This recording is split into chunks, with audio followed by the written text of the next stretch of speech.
let's just take a look at how bad the defending champions have been. Fewest points in 18 games since 2005-2006. First time they've lost back-to-back games at the Santiago Bernabéu in the league since 2009.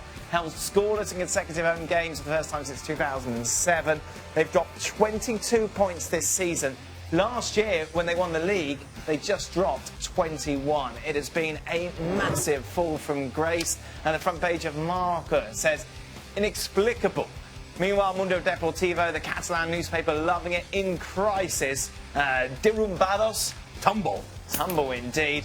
No goals, no luck, and no explanation, says the front page of AS. Toni Kroos trying to explain what's going on, took to Twitter, and he tweeted this. He came out and said, it's true that it's a difficult time for us and all Madridistas, but everybody who says we played a bad game today has no idea about football. It was a good performance, and we have to continue. Still a lot to win this season.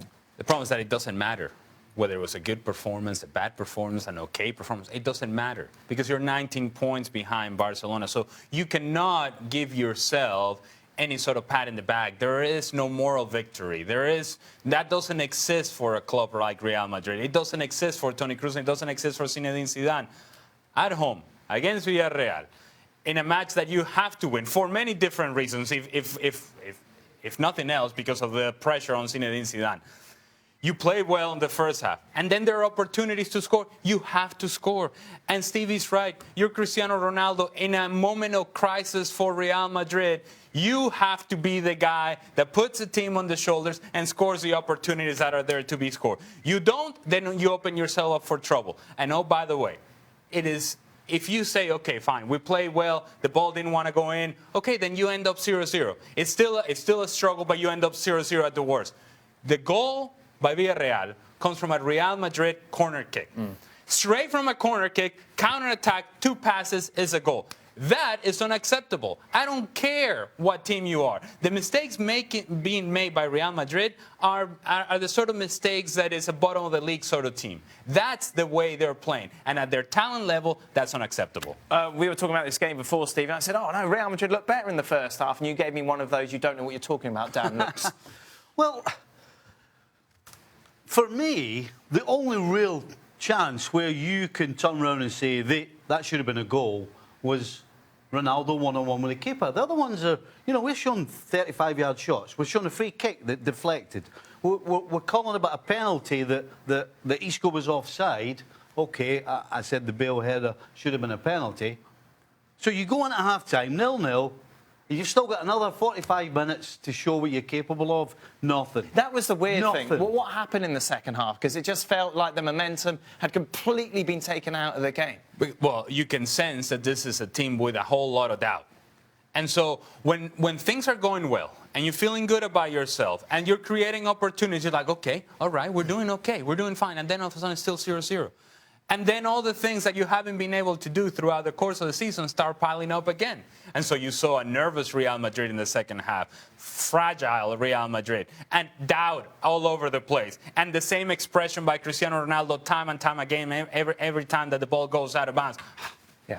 Yeah. That doesn't solve the problem. I want to talk about Cristiano Ronaldo because take a look at these stats. These are the most shots, top 5 European leagues. You look at Ronaldo, 94 shots. And he has scored 4 goals. A 4 out of 94 conversion rate from the Ballon d'Or. How does that happen? Well, he's lost a little bit of sharpness. And when you do that, it cuts down on your time to be able to decide what you're going to do. It makes it harder to get your feet in the right place in order to put the ball where you want to put it. And then when you start thinking about it, even the best players, when they're struggling, start thinking about it. Football players are at their best when they're playing naturally, when they're not thinking about it, when they're confident.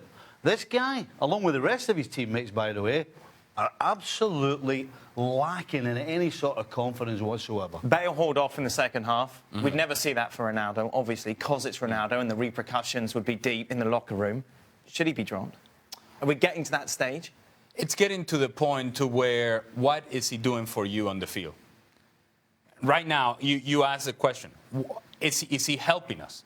And if you're Cristiano, it feels like he has to be out on the field.